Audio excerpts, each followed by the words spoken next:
لیکن حرام تو اس کو کہتے ہیں جو قطعی دلیل سے ثابت ہو، یعنی قرآن اور حدیث میں بالکل دو چار کی طرح واضح تعلیمات ہوں یقینی. اور ناجائز کا لفظ تھوڑا ہلکا ہے، خبر واحد میں اس کی حرمت ہوگی یا اجتہاد سے اس کو کہا ہوگا، یہ ایک لمبا ٹاپک ہے تو اس پہ تو بہت لمبی پوری ایک تقریر کرنی پڑے گی. باقی اسلامک بینکنگ جائز ہے، ہم نے اس کو پڑھا ہے. جو لوگ کہتے ہیں نا ناجائز ہے، عام طور پہ بہت سے ایسے اسکالرز آ رہے ہیں کہ مفتی تقی صاحب نے سود کو حلال کر دیا. ان بیچاروں کو سود کی الف بے بھی پتہ نہیں ہوتی، نہ انہوں نے پڑھا ہے.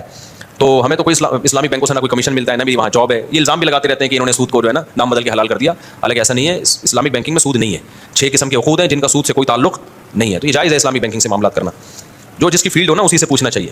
دیکھیں باہر ملکوں کا مجھے پتہ نہیں ہے، لیکن میرا خیال ہے جائز ہے، کیونکہ سسٹم پوری دنیا میں اب ایک ہی ہے اور یہ سسٹم بنایا ہوا ہندوستان کے علماء کا ہے. کمال کی بات یہ ہے پوری دنیا میں جو اسلامک بینکنگ چل رہی ہے، پوری دنیا میں مولانا یوسف بن نوری رحمۃ اللہ علیہ، مفتی رشید احمد صاحب، مفتی تقی عثمانی صاحب، یہ جو خاص طور پر یہ کریڈٹ علماء دیوبند کو جاتا ہے.